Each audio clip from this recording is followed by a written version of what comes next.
Present us, O Lord, in all our doings with thy most gracious favor, and further us with thy continued help, that in all our works begun, continued, and ended in thee, we may glorify thy holy name, and finally, by thy mercy, attain everlasting life. Amen. Introduction of guests. I recognize the Minister of Culture and Sport. Thank you very much, Mr. Speaker. Mr. Speaker, I ask leave for an extended introduction. Leave has been requested for an extended introduction. Is leave granted? Carried. Mr. Speaker, seated in your gallery are some very special guests who are here today to celebrate Rendez-vous de la Francophonie 2024. Mr. Speaker, please join me in welcoming President Denis Simard from the Assembly of, okay, I'll get this right, Assembly Communauté Francophonie, or ACF, and then President Anne Bouchot-Lambert from Conseil Culturel Francophonie. And also joining us is a very talented artist, Alexis Normand, who we heard play today. And for any of you who did not have the opportunity to hear her perform, she's incredible. She's won incredible awards. She's had a documentary done on her and her family. She is absolutely amazing. And if you ever have an opportunity to hear her, do not miss out. Also joining us today is Charles Henry Warren, Executive Director of Saskatchewan's Francophonie Affairs Branch, alongside members with the Francophonie community. In today's increasingly interconnected world, being bilingual is more than just a skill, it's a strategic advantage. And both of these organizations are great partners to govern in delivering French language services to our province. The ACF is one of our province's oldest community organizations. The ACF is celebrating a 112-year anniversary this year, and the CCF celebrates its 50th anniversary this year. Best wishes to these both organizations, a whole Francophonie community, for a great month ahead. Mr. Speaker, to you and through you, I ask that all members join me in welcoming members of Saskatchewan Francophonie community to their Legislative Assembly today. Thank you very much, Mr. Speaker.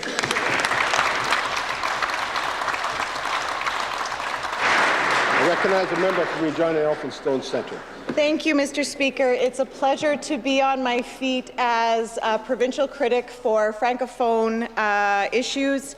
And join the minister opposite in joining this, in welcoming this delegation to their Legislative Assembly. C'est un plaisir absolu de voir ces dirigeants de la communauté francophone, Monsieur le Président, se joindre à nous.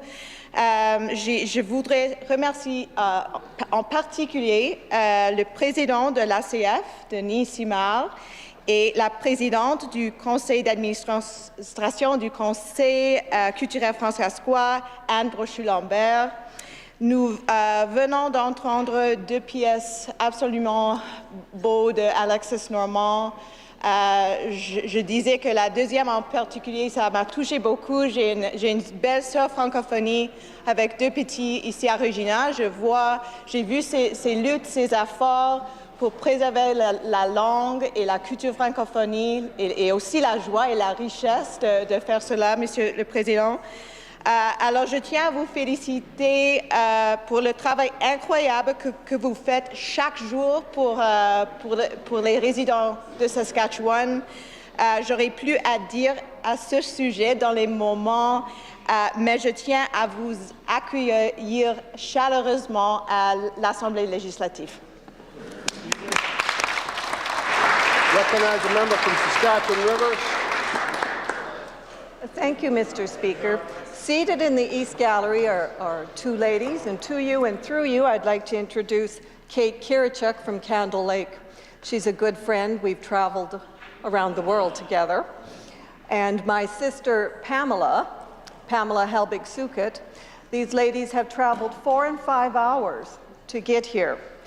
Both our families were born in the first Red Cross hospital in the British Empire in Paddington, and our connection and our roots go very deep. So I would like everyone, and I invite everyone, to joining me in saying welcome to your Legislative Assembly, and we're very pleased that you are here today. Thank you. Recognize the member from Cypress Hills. Thank you, Mr. Speaker. To you and through you, I'd like to welcome one of our community leaders and a great friend from the Southwest, Miss Michelle Kenzie. She's the mayor of Maple Creek. I'd like to welcome her to our legislature. So thank you very much. Recognize the member from Lloydminster. Thank you, Mr. Speaker. To you and through you, I'd like to also welcome the Lloydminster Mayor, Gerald Alberts, who has joined us here today. Gerald has been the mayor of Lloydminster now for 8 years, a city of about 34,000 residents, and like myself, Gerald has the special and unique task of navigating concerns and challenges of the city's residents who happen to live in both the province of Alberta and Saskatchewan. But I also know that Gerald puts a lot of effort into ensuring that he captures every opportunity to recognize the amazing and supportive industries, businesses, and people of Lloydminster. So please join me in welcoming Mayor Alberts to his legislative assembly. Recognize the leader of the opposition. Thank you, Mr. Speaker. I'd like to join with members opposite in welcoming these guests, the mayors of Lloydminster and Maple Creek, to their legislative assembly. As was mentioned by the member from Lloydminster, it's, I'm sure, a very busy job to be mayor of a border city with challenges that mayors across the province may be unique to that community. But Mayor Alberts is always willing to show his pride in his community and be willing to show people around, and I think that is something that we've been very, very grateful. I want to say how nice it was to meet you, Mayor Mackenzie, down earlier today, the beautiful community of Maple Creek, the historic community of Maple Creek, and welcome both of you to your Legislative Assembly. Recognize the member from Kenora Pelly. Thank you, Mr. Speaker. To you and through you, in the West Gallery, I have Mark Maga. He's the councillor from RM of Livingston. We met this morning with the highway minister, and he's here for the SARM convention. And he tells me this is his first time in this building, so I would ask everybody to join me in welcoming to his first meeting in here. Recognize the member from Regina Walsh Acres. Thank you, Mr. Speaker. To you and through you, it is a pleasure to welcome 59 students from George Lee School in Regina Walsh Acres. It's so good to have you here to watch proceedings today. I also want to welcome the 3 incredible teachers that have brought these grade 8 students here: Blake Shirley, Janet Milam, and of course Natalie Shapansky. I have had the privilege also, Mr. Speaker, of teaching Miss Shapansky's 2 children, Nate and Bella, when I was teaching at Lakeview School, so a great connection there. But I do want to thank these teachers for all that they do in our education system. It truly matters. You make a difference in students' lives every day, and we are very thankful for that. So I look forward to meeting you all after question period, so pay attention. Can you tell I'm a former teacher? And I look forward to answering any and all of your questions after question period. With that, Mr. Speaker, I would ask all members of this assembly to welcome these folks from George Lee School. Recognize a member from Regina University. Thank you very much, Mr. Speaker. To you and through you and to all members, I want to deeply embarrass one young student in particular from George Lee Elementary School, and that is Ella Shire, who is seated up there looking slightly flustered. I worked with Ella's mom, Dawn, in a past life, who I should also recognize as one of the hardest working professionals I've ever had the pleasure of working with here in the city of Regina, and is just a wonderful person in her own right. But Ella, up there in the gallery, is deeply interested in politics. She's a natural leader. She's always there to lend a helping hand. She's a member of her SRC. She's involved with competitive dance and really does her best to model to really model that servant heart and being inclusive in her classroom each and every day. Mr. Speaker, it's my privilege to stand up and welcome Ella to this, her legislature, and I'd like to ask all members to join me in giving her a special shout out in particular.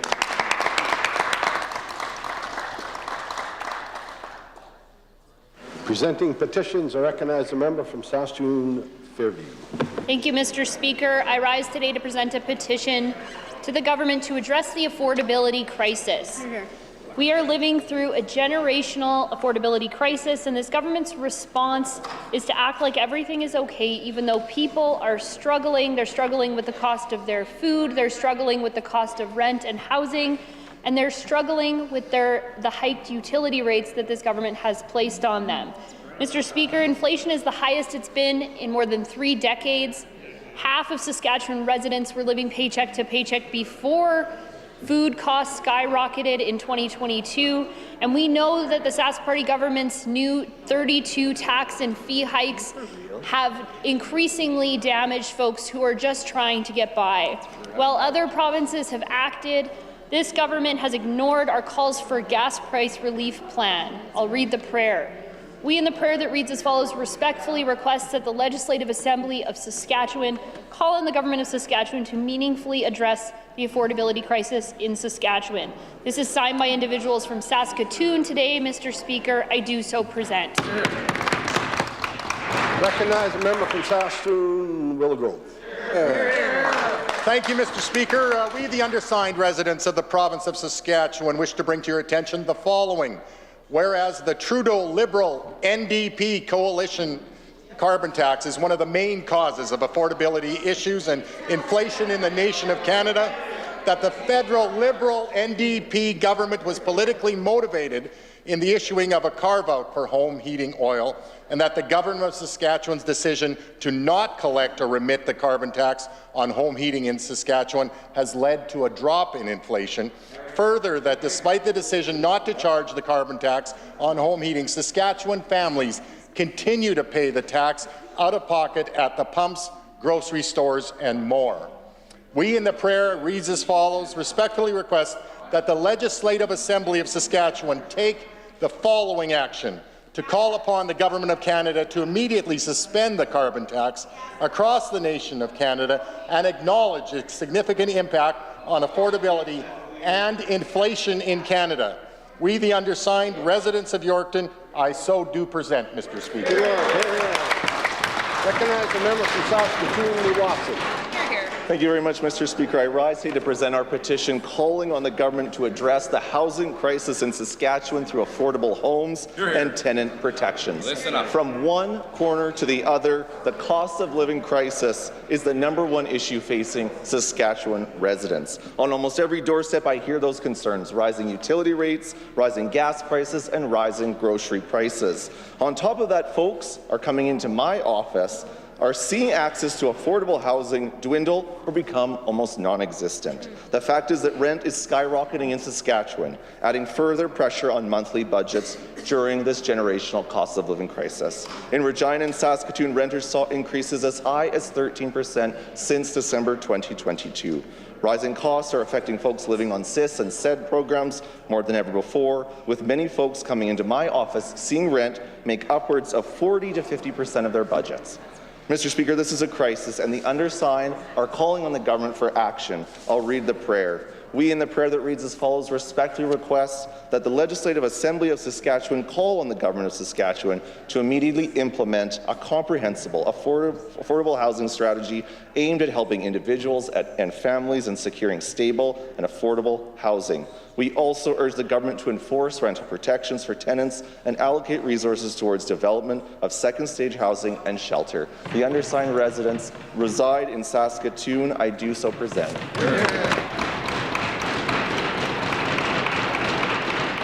Reading and receiving petitions, statements by members. I recognize the member from Regina University.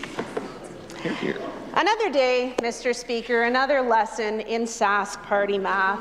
Last week, I heard a member of the Sask Party government stand up and say, and I quote, That's why you're going to find us in international markets so that we can have announcements like we had this morning of record exports to the country of India." End quote. Well, Mr. Speaker, every once in a while, even a blind squirrel finds a nut. But unfortunately, it's incumbent on me to set the record straight about what the stats actually say about the state of exports from Saskatchewan's economy. Now, Mr. Speaker, for an economy to grow, you want exports to go up. But in 2023, merchandise exports didn't go up. In fact, they went down 6.4%. And Mr. Speaker, it gets worse. International merchandise exports have now fallen year over year for 9 consecutive months. And worse still, merchandise exports in January 2024 are 24% lower than they were in 2023. Now, Mr. Speaker, the Sask Party likes to talk about what it takes to export products from Saskatchewan and grow our economy. But what would they know about that? The sad truth is that under the Sask Party, Scott Moe and this government has the second worst economic record of growth in Canada and the worst job creation record. But maybe, Mr. Speaker, when you're the Sask Party, 1 is 10, 10 is 1, and last is reversed if you're doing... I recognize the member from Yorkton. Here, here. Mr. Speaker, I rise today to share with the Assembly the exciting news of the upcoming construction of a pea protein production plant in our community. This significant investment by the Louis Dreyfus Company marks a pivotal moment for Yorkton, Saskatchewan, and indeed all of Canada. The decision to establish this state-of-the-art facility in Yorkton underscores our region's growing reputation as a hub for agriculture innovation and economic development, and is a significant milestone for our community. Pea protein is rapidly gaining recognition as a sustainable and nutritious alternative in the global food industry, and our community is poised to be at the forefront of this burgeoning market. Right. This investment not only brings job opportunities for our skilled workforce, but also reinforces our commitment to environmentally sustainable diversification in agriculture. The establishment of a pea protein production plant allows with our government's vision for a prosperous and resilient future, one where innovation and sustainability go hand in hand.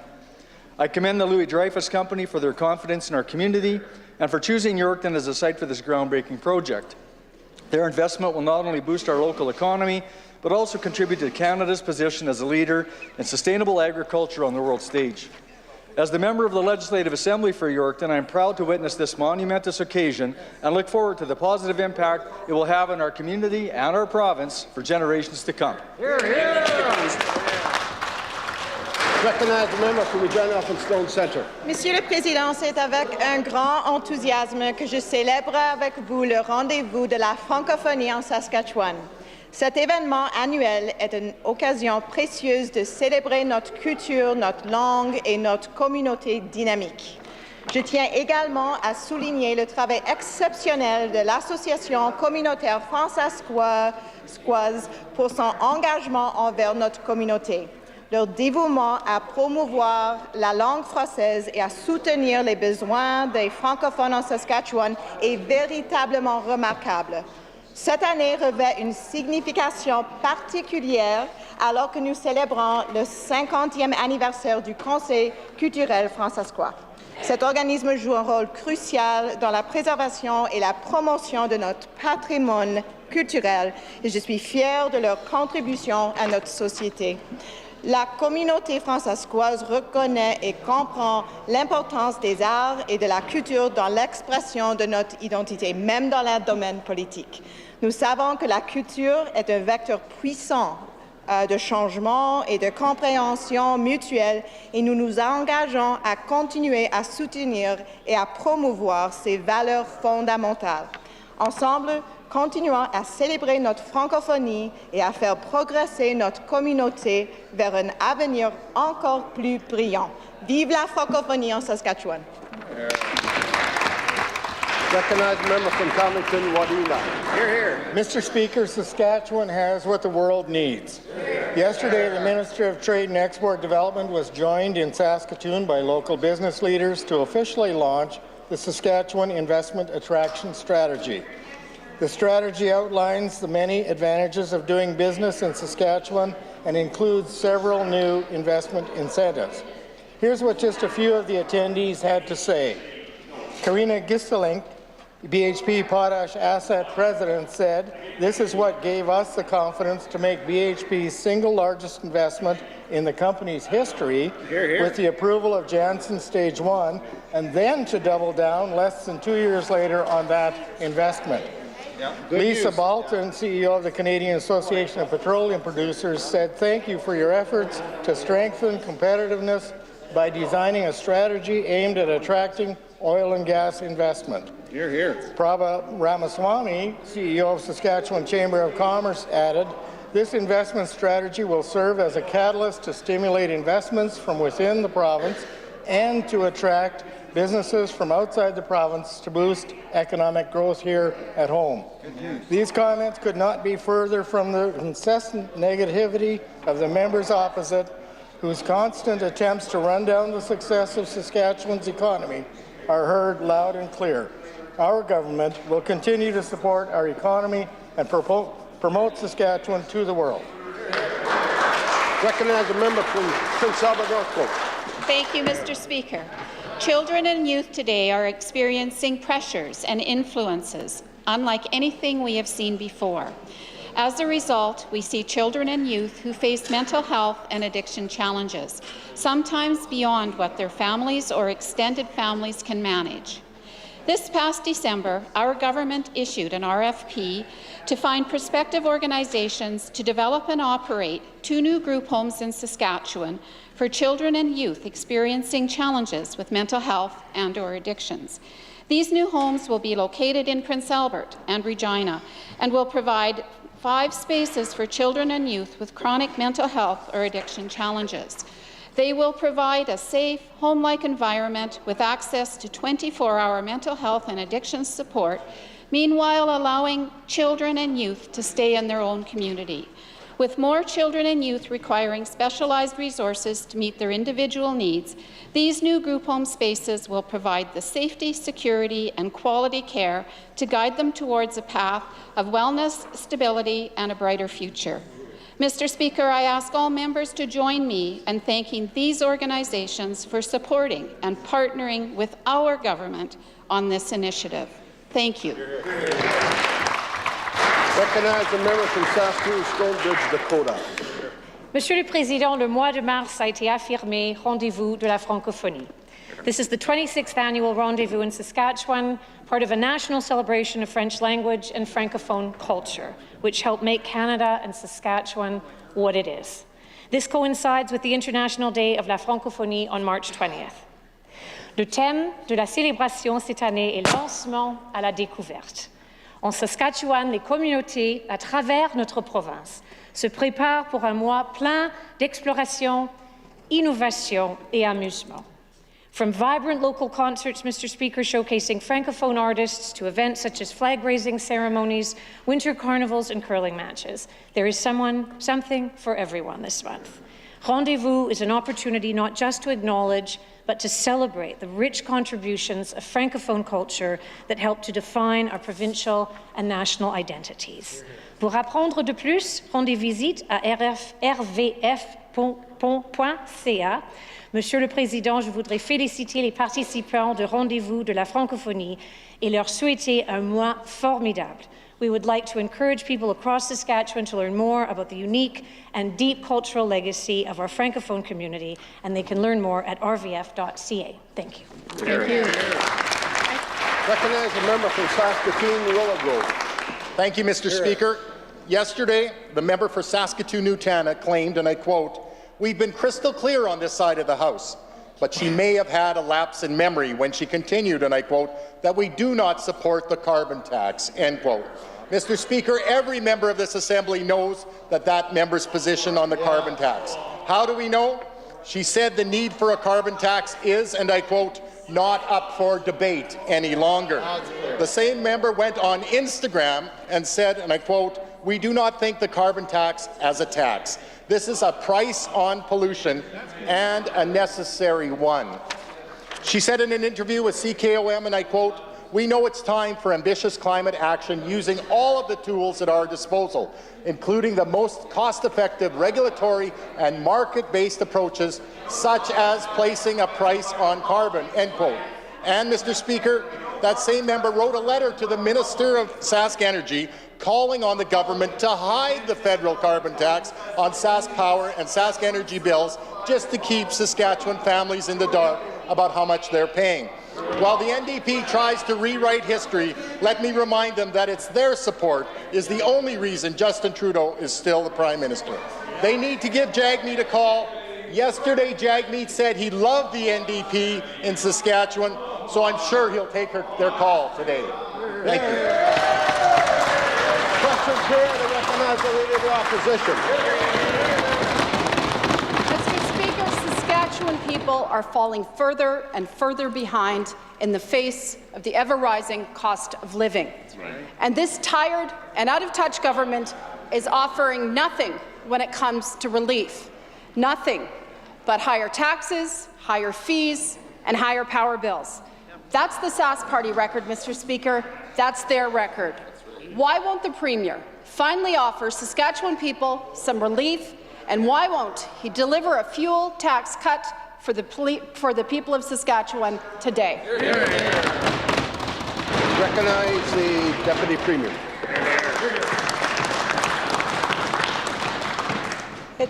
I don't think it's going to come as any surprise that this side of the House fares to differ with the opinion of that side of the House on whether or not we're doing nothing. The province that she is now, the envy for them is they have a Manitoba envy because Manitoba did choose to forego the price on their fuel tax for 6 months, Mr. Speaker. But let me just take a look at Saskatchewan compared to Manitoba. In Saskatchewan, you could earn $20,000 more. $20,000 more before you pay income tax than in Manitoba. I think I'm going to pick the affordability measures of being able to earn more money with no income tax in Saskatchewan. Let's just talk about what we have for children, Mr. Speaker. In Saskatchewan, we have a $150 active families benefit for every child in that family. In Manitoba, that's only $54, Mr. Speaker. I think I'll take the tax cut that we offer here in Saskatchewan. In Manitoba, they do not have a children's drug plan. In Saskatchewan, we do, implemented by this government. I think I would take that in Saskatchewan over Manitoba. In Manitoba, their PST is 7%. In Saskatchewan, it's 6%. I think I'll take the affordability measures that this government's brought in Saskatchewan any day of the week over the way they tax in Manitoba. I recognize the Leader of the Opposition. Mr. Speaker, another day, another demonstration that this tired and out-of-touch Sask Party government isn't listening to the people of this province. They think that they know best. A bad case of unearned confidence. And that's certainly the case when it comes to education. In today's Leader Post, a school board trustee says that the Sask Party gave boards a take-it-or-leave-it offer with only 24 hours to accept the deal. Mr. Speaker, that is not leadership, that is bullying. Why is this government bullying school divisions instead of negotiating a fair deal with teachers? Recognize the Minister of Education. Thank you, Mr. Speaker. Mr. Speaker, are we actually standing on the floor of this House debating some anonymous person who made a comment to the Leader Post, Mr. Speaker? Mr. Speaker, let's get serious. And I'll tell you something. I've been around this province from corner to corner to corner around this province, Mr. Speaker, meeting with school boards who will actually put their name behind an agreement, Mr. Speaker. What we have brought forward last week, Mr. Speaker, we've announced the largest ever school operating funding increase in provincial history, Mr. Speaker. $180 million that will go right into our schools and supporting teachers and educators and professionals of all types, Mr. Speaker. As well, Mr. Speaker, as with the multi-year funding agreement that we've signed with the SSBA and the 27 school divisions, is ensuring that classroom support funding stays firm, for the next 4 years, Mr. Speaker. Thank you. Recognize the Leader of the Opposition. Mr. Speaker, when I was a school board trustee, now mind you, that was back in the days of Premier Brad Wall, I never once felt like I needed anonymity to be able to speak my mind about education. But the fact, Mr. Speaker, that trustees in this province today feel that they need to remain anonymous tells you everything you need to know about this tired and out-of-touch government. Locally elected trustees should have the autonomy to raise the concerns that they have about education. But the result of that Premier's record is this, Mr. Speaker. The result is the only autonomy they have is where to cut year after year after year. How can that Minister of Education claim to support school board autonomy, Mr. Speaker, when he can't even go public, when trustees can't even go public about the bullying from that government? Recognize Minister of Education. Mr. Speaker, you know, this is coming from a leader of the opposition and opposition members who suggested that we shouldn't work with the Saskatchewan School Boards Association on this agreement, that instead we should sign an agreement with the provincial union, Mr. Speaker. Mr. Speaker, that's not what this government is going to do. We have been clear right from the start of this debate, Mr. Speaker, that we are going to work with our 27 locally elected school boards from all over the province, of all different sizes and types, Mr. Speaker, Francophone, public, Catholic, Mr. Speaker. These are the people who are making the right decisions for kids' classrooms around our province, Mr. Speaker. Mr. Speaker, I have met with these 26 out of 27 school boards, Mr. Speaker. We have heard that it is the funding of this government that is going to help them continue to provide supports in our classroom, Mr. Speaker. It is time, Mr. Speaker, quite frankly, for the Saskatchewan Teachers Federation to come back to the bargaining table and start looking for solutions instead of looking for excuses to stay on strike. Recognize the Leader of the Opposition.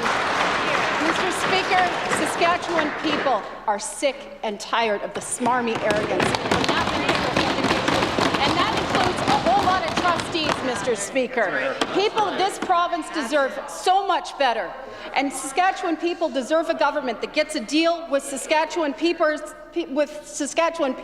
Mr. Speaker, and also offers school boards some respect. Mr. Speaker, it can happen, but not under this government. It's time for a change. Does the Minister of Education have any clue at all how much damage he's doing to education or to his government's credibility? Recognize the Minister of Education.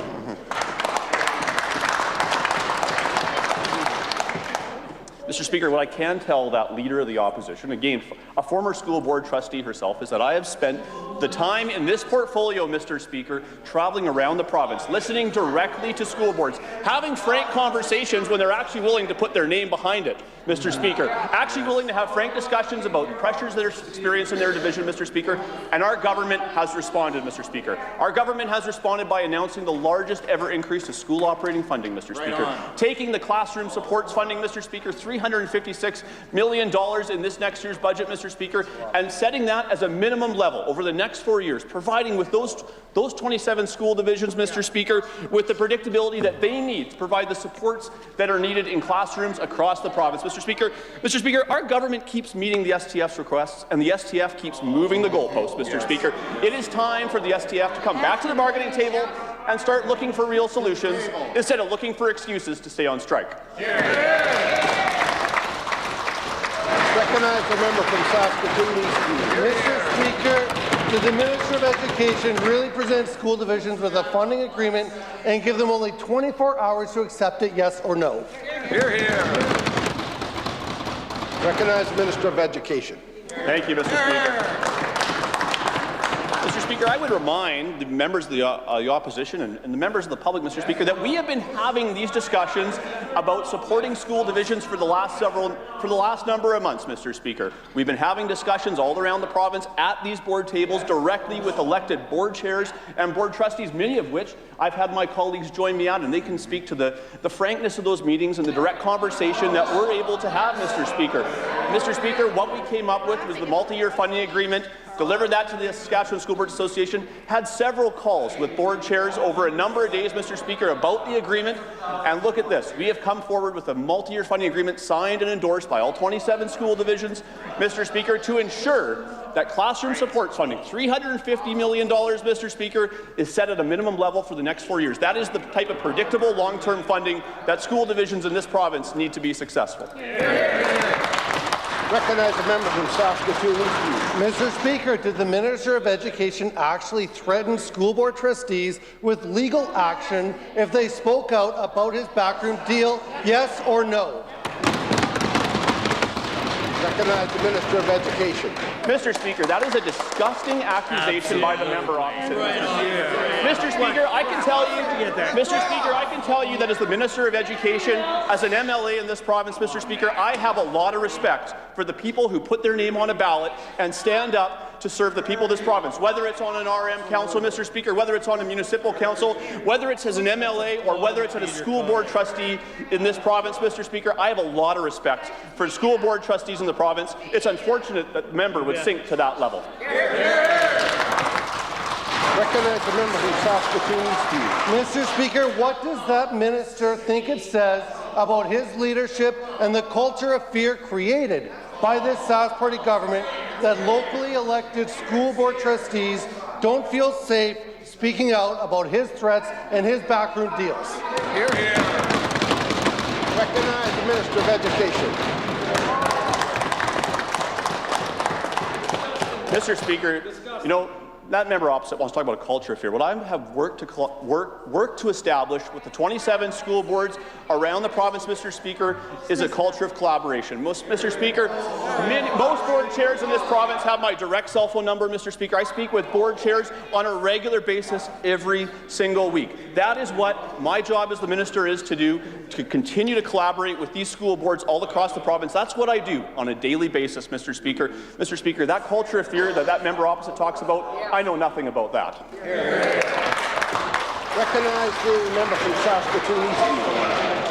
Mr. Speaker, what did the Minister of Education threaten to take away from school boards if they refuse to sign his backroom deal? Hear, hear. Recognize the Minister of Education. Another anonymous report. Mr. Speaker, I can tell you again, the discussions that I've had with boards over the last several months that have led to this multi-year funding agreement, Mr. Speaker, what we have brought forward in this agreement, Mr. Speaker, is ensuring that classroom support funding, Mr. Speaker, over $350 million provided directly to divisions to support students in classrooms all across the province, Mr. Speaker. We are guaranteeing that funding over the next 4 years, Mr. Speaker. That's what we've offered to school divisions, and we're going to continue working with school divisions to ensure that those monies impact our classrooms each and every single day. Recognize the member from Saskatoon East. Mr. Speaker, this is what the school board trustee had to say about the backroom deal that this minister threatened school boards into signing. Quote, "It is going to be nowhere near even the needs that we have currently, let alone the needs we're going to have in years to come with growing enrollment. It's nothing." What is the minister's response to that? Hear, hear. Recognize the Minister of Education. Mr. Speaker, for that member to stand up and say that a guarantee of $356.6 million over the next 4 years, Mr. Speaker, $356.6 million each year for the next 4 years, Mr. Speaker, that's not nothing. Those are real dollars that are going to impact our students, providing supports in the classroom to hire more teachers, to hire more professionals, to ensure that our kids have the best opportunity possible, Mr. Speaker. This is a substantial agreement that we've made with school boards, an agreement that they've been asking for, Mr. Speaker. We've delivered on that, endorsed by all 27 school boards, Mr. Speaker. Mr. Speaker, what this member opposite is saying is absolutely ridiculous on the floor of this House, Mr. Speaker. Recognize the member from Saskatoon Eastview.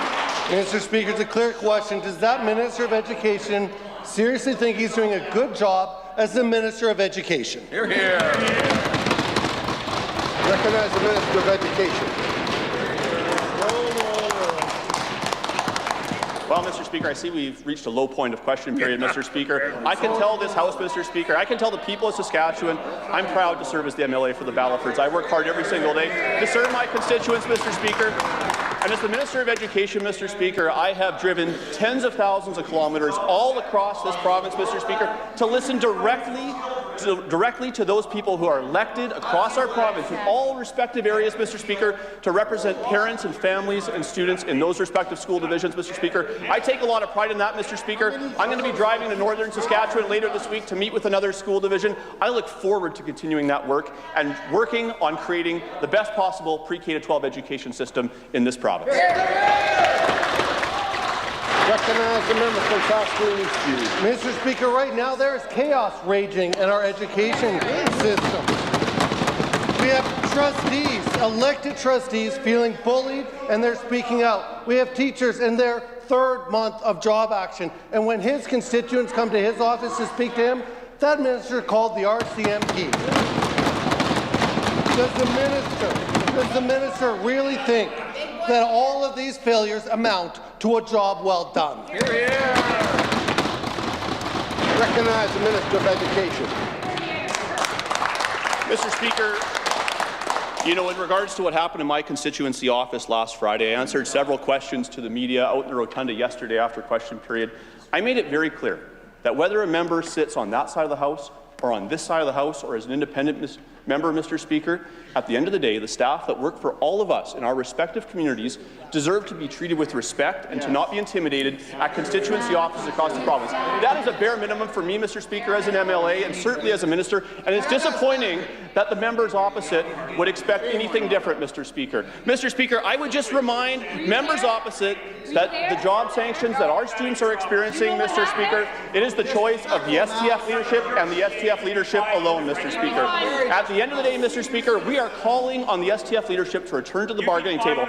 It's time to find solutions and not to be looking for excuses to continue to strike. Recognize the member for Saskatoon Fairview. Mr. Speaker, yesterday we were joined on the floor of this Assembly by Lindia Kakakaway. She's waiting for breast cancer care and she's waiting for knee surgery. And when I asked the Minister of Health why we have the longest wait times for knee surgery, he said, and I quote, "That is not correct." But, Mr. Speaker, it's the minister who is not correct. Knee surgery wait times in Saskatchewan are the highest in Canada. That is a fact. Will the minister take this opportunity to correct the record? Recognize the Minister of Health. Thank you, Mr. Speaker. I spoke to yesterday was significant investments that we have made into our surgical wait list and our surgical program here in this province. Mr. Speaker, there are provinces right across this country that are facing surgical backlogs as a result of the pandemic and other related issues. Mr. Speaker, we have invested $670 million into this year's budget for surgeries across Saskatchewan to reduce wait times in this province. We do have work to do, Mr. Speaker. We recognize that. We are making progress when it comes to reducing the wait times for surgeries in Saskatchewan, whether it's for knees and hips and other surgeries, knowing that there are patients, Mr. Speaker, most importantly, that we need to take care of. And that's why we're continuing to make these investments, Mr. Speaker, and we're going to work to achieve those benchmarks so that people get the surgeries that they need as quickly as possible, Mr. Speaker. Recognize the member from Saskatoon Fairview. He didn't even come close to answering the question, Mr. Speaker. Mr. Speaker, the minister is entitled to his own opinions, but he is not entitled to his own facts. Saskatchewan is dead last when it comes to knee replacement wait times, and we've been dead last in Canada every year since 2019. Those are the facts. Wait times are getting longer. People are living in pain without the care they need. How is this acceptable to this Minister of Health? Recognize the Minister of Health. Thank you, Mr. Speaker. We continue to make, as I said earlier, investments into surgeries and a number of areas of health care in this province, Mr. Speaker. That includes expanding of surgical services right across this province, getting more surgeries done wherever we can in communities right across Saskatchewan, whether it's in Regina, whether it's in Saskatoon, Mr. Speaker. We're also adding additional surgeries in places like Prince Albert, Mr. Speaker, where a 5th operating theatre opened in Prince Albert earlier this winter, allowing for increased procedure volumes in PA. Mr. Speaker, these are some of the investments that we are making into a surgical capacity in our province to make sure that we're adding capacity, creating more surgical opportunities for patients in this province. We're going to continue to make those investments, Mr. Speaker. Recognize the member from Saskatoon Fairview. Mr. Speaker, the minister likes to talk about investments. He brings out the spin. He talks about plans, but people care about results, Mr. Speaker. And the results are in. The wait time for Saskatchewan people needing a knee replacement is 466 days. Those are the facts. Longer wait times than every province in Canada. How is it that with more money going into healthcare than ever before, this tired and out-of-touch government has the worst results in Canada? Recognize the Minister of Health. Thank you, Mr. Speaker. As we talked about a little bit earlier this year, talked about some additional surgeries, as a result of additional funding, Mr. Speaker. From April 1st of last year to December 31st, we had the highest volume of surgeries ever completed during that 9-month period, Mr. Speaker. A record number of surgeries. Thankful to our surgical teams, the surgeons, the nurses, everybody that's part of that team to make sure that they're collaborating to get the surgeries that people need in this province, Mr. Speaker. We're going to continue to do that. We're going to continue to make significant investments into our surgical program and into a variety of other healthcare initiatives, such as we announced earlier today with the expansion of nurse practitioners in this province and greater utilization and being able to maximize their abilities. Mr. Speaker, you're going to see more of that to come when the budget is announced next week, Mr. Speaker. Recognize the member from Saskatoon Fairview. Mr. Speaker, we have the longest knee surgery wait times in Canada. That is a fact. And it's also a fact that we have the longest hip replacement wait times in Canada. All of this because this tired and out-of-touch government's record of privatizing healthcare system, not bolstering the public system, and not investing in what frontline workers care the most about, Mr. Speaker. What does the Minister of Health have to say to Saskatchewan people who are left waiting for a hip replacement longer than every other province in Canada? Recognize the Minister of Health. Mr. Speaker, as I indicated yesterday, since the launch several years ago of the private surgical facilities in Saskatchewan, they've performed more than 158,000 surgeries. 158,000 surgeries, Mr. Speaker. What would the member for Fairview, what would she say to those people across this province, the 158,000 surgical patients that have had those surgeries through private centres? What would she say to them? Because we know, Mr. Speaker, what their position is on private surgeries, anything, heaven forbid, we dip our toes into anything private, whether it's surgeries, whether it's the 2-for-1 MRIs, Mr. Speaker. We know they're opposed to that. They're all about ideology, Mr. Speaker, not about surgeries, Mr. Speaker. Recognize the member from Saskatoon Fairview. We appreciate the minister's fear-mongering, Mr. Speaker. We would bolster the public system. They know we would bolster the public system, and that's the answer to get surgeries under control, Mr. Speaker. Although it is nice to see the minister auditioning for opposition, maybe he'll have his chance just yet.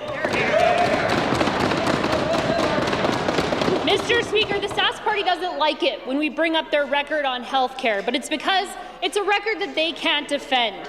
Under this Premier's watch, it's true that they're spending more money on health care ever before. They're not getting any results, Mr. Speaker. That's why we have the longest wait times in Canada for knee surgeries and hip replacements. Those are the facts, Mr. Speaker. When will this tired and out-of-touch government accept any responsibility for the damage they've done to the healthcare system in Saskatchewan? Recognize the Minister of Health.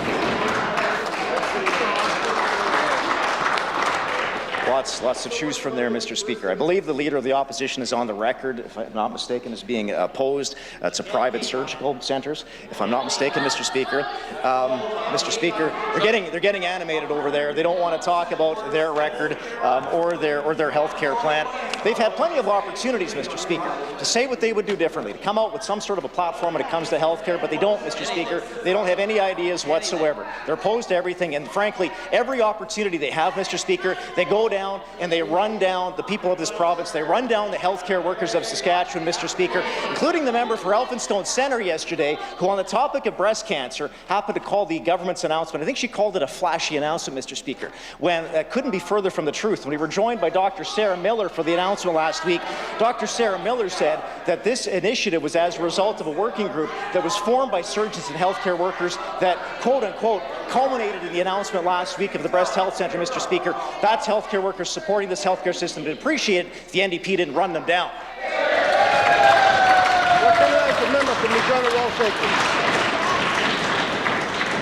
Thank you, Mr. Speaker.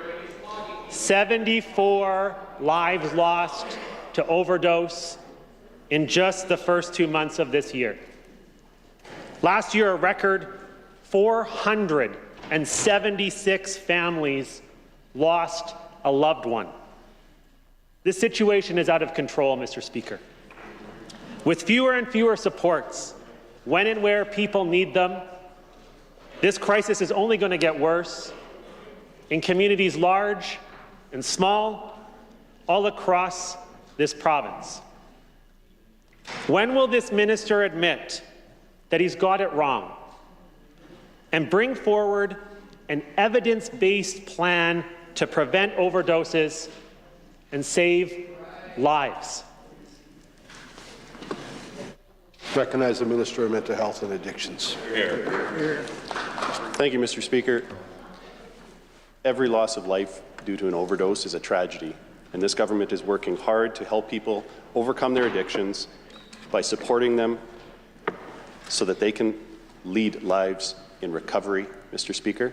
The member opposite talks about less and less supports. It couldn't be further from the truth, Mr. Speaker. Our government is adding 500 addiction treatment spaces across this province. We're making it easier for individuals to access those treatment spaces, Mr. Speaker, and we are providing them with the wraparound supports that they need through recovery-oriented systems of care, Mr. Speaker, that will give those individuals the supports and the services that they need so that they can lead healthy lives in recovery. Thank you, Mr. Speaker.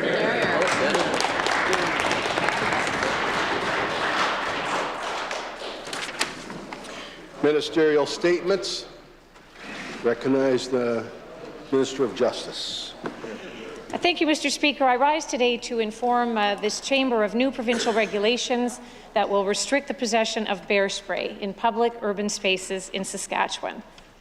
Over the past few years, there have been thousands of bear spray incidents, 3,000 over the last 5 years alone across this province, including on the first day last June that the new Wascana Pool opened here in Regina, and at outdoor summer exhibitions, including in Regina, Prince Albert, and Saskatoon.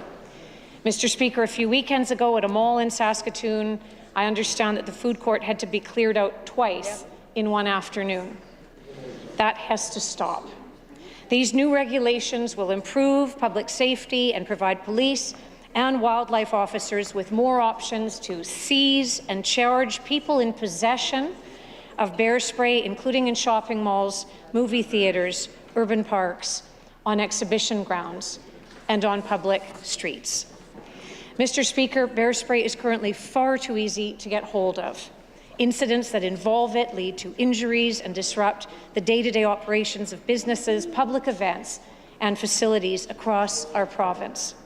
That is why today my colleagues, the Minister of Corrections, Policing and Public Safety, and the Minister of Environment joined me in announcing the introduction of new provincial regulations that will restrict the possession of bear spray in public urban spaces in Saskatchewan.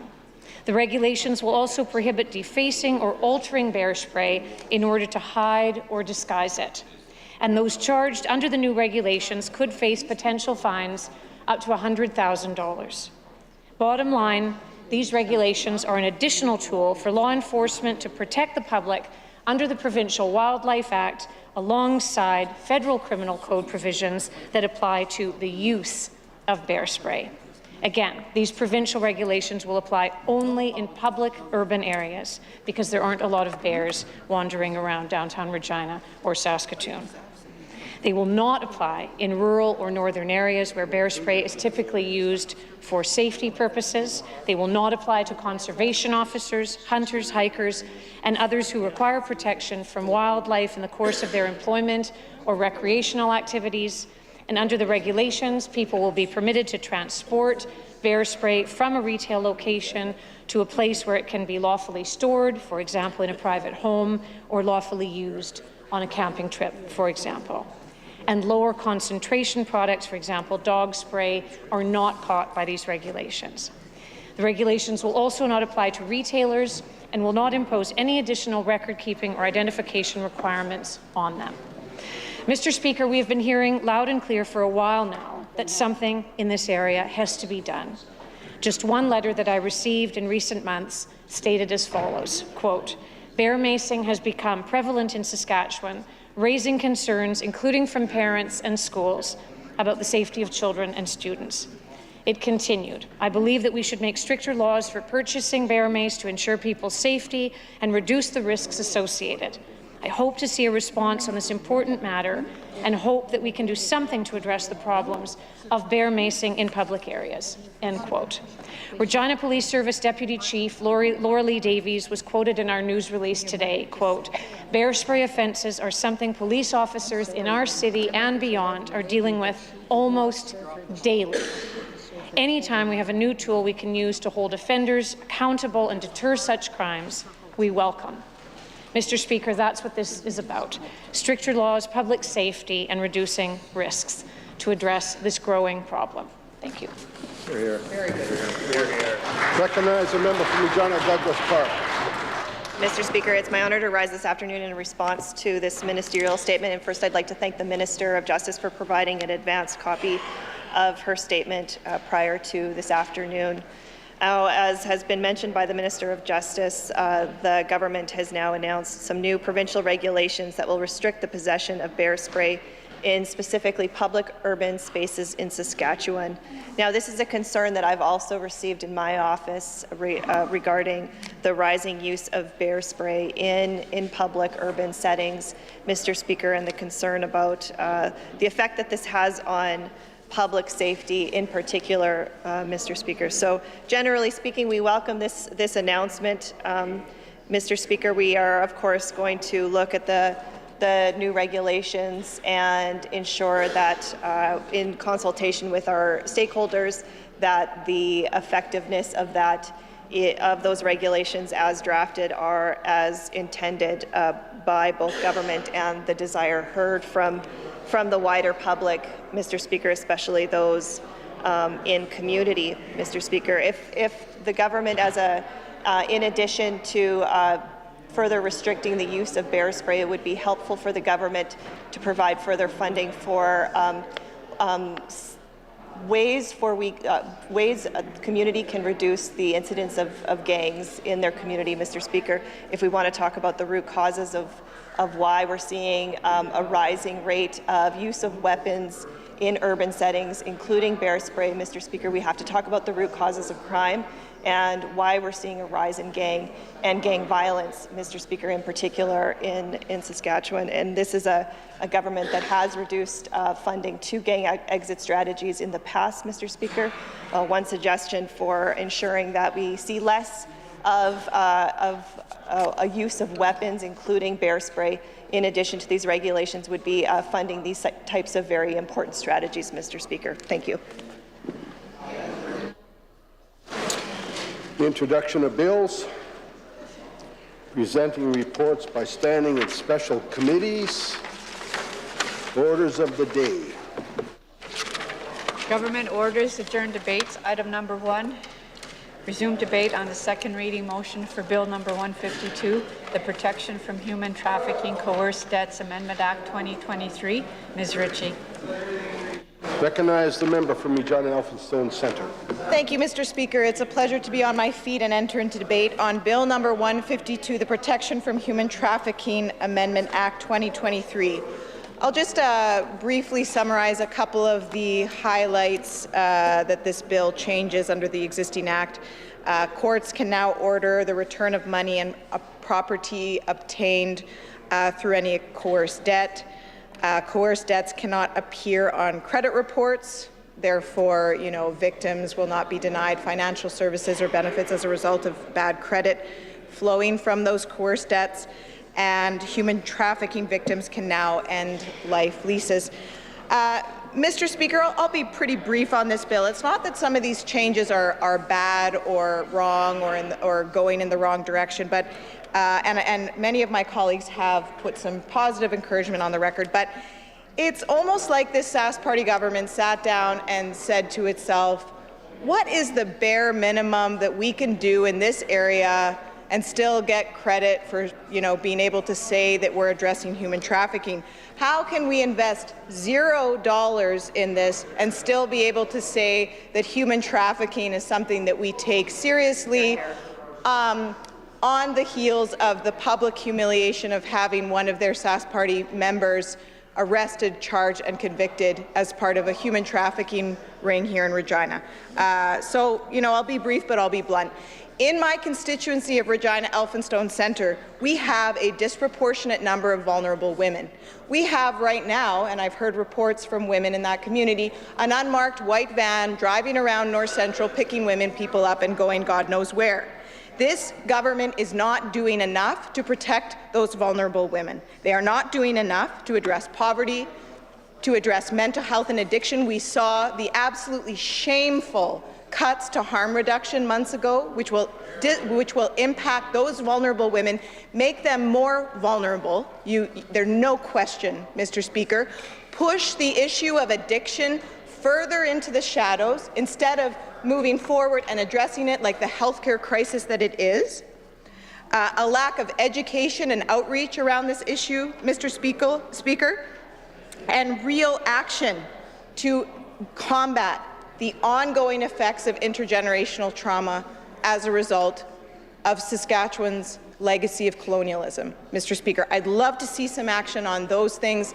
Then we will meaningfully get at us offering meaningful assistance and support to the very real issue of human trafficking in our communities and offer meaningful support to vulnerable women in our communities. So with that, I'm looking forward to hear from our critic, the member from Douglas Park, the critic for justice. I know she's been engaging stakeholders around this and will have many questions at committee on this bill. Thank you, Mr. Speaker. With that, I'll move to adjourn debate on Bill number 152. Hear, hear. Member has moved to adjourn debate. It is the pleasure of the Assembly to adopt the motion. Carried. Government orders adjourn debates. Item number 2, resume debate on the second reading motion for Bill number 153, the Miscellaneous Municipal Statutes Amendment Act 2023. Mr. Teed. Recognize a member from Regina Douglas Park. Thank you, Mr. Speaker. It's my honour to rise today and enter into the debate on Bill number 153, the Miscellaneous Municipal Statutes Amendment Act 2023. Now, I know several of my colleagues have already entered into the debate on this bill, put forward some thoughtful commentary on the legislation. I will be brief in my comments, Mr. Speaker. I know that the critic has been doing some good work reaching out to stakeholders, as this bill does make several changes to the legislation that we do feel that municipal councils, hamlets, RMs, and the like will be interested in and have thoughts on, Mr. Speaker. I'm going to point to one change in particular, Mr. Speaker. There's a repeal and replace of Section 77 of the original legislation, the Municipalities Act, and this provision deals with disputes between hamlet, board, and council. This is something that does pop up sometimes, Mr. Speaker. The new Section 77 does define what a dispute is. It actually limits what is considered a dispute pursuant to the legislation, which is different than the current legislation, Mr. Speaker. So under the new provisions, a dispute will be limited to the following matters: A, capital planning and expenditures for public utilities within the organized hamlet; B, the percentage of taxes and special license fees allocated to the hamlet account pursuant to Clause 69, Sub 1, Sub B; C, a hamlet levy requested pursuant to Section 70. D, the provision of services pursuant to Section 74. E, a breach of any of the prescribed contents, terms and conditions, or other matter contained in the agreement entered into pursuant to Section 68.1. F, the Council and the Hamlet Board not entering into an agreement as required pursuant to Section 68.1 or not being able to agree to modifications to an agreement. And G, any other prescribed matter. Mr. Speaker, it'd be interesting to know if that new definition limits disputes that were considered under the legislation prior to the introduction of this new bill, Mr. Speaker, and what the purpose of that would be. And I'm sure that my colleague, our municipal relations critic, is asking those questions of our stakeholders, and I appreciate the good work she's been doing, going across the province, reaching out to municipal leadership, RM leadership, and Hamlet leadership, Mr. Speaker, and getting their feedback, not just on this piece of legislation, but on all issues that pertain to them and the future of this province, Mr. Speaker. In order to allow her to facilitate that good work, I'm prepared now to adjourn debate on Bill number 153. Members move to adjourn debate. As a pleasure assembly to adopt the motion. Carried. Government orders adjourn debates. Item number 3, resume debate on the second reading motion for Bill number 154, the Management and Reduction of Greenhouse Gases Amendment Act 2023. Mr. Teed. I recognize a member from Regina Douglas Park. Thank you, Mr. Speaker. It's my honour to rise today and enter into the debate on Bill number 154, the Management and Reduction of Greenhouse Gases Amendment Act, Mr. Speaker. Now, this bill makes several changes, Mr. Speaker, one being that electric facilities do not deposit the following into the tech fund: compliance payments, debt repayments associated with compliance, and administrative penalties.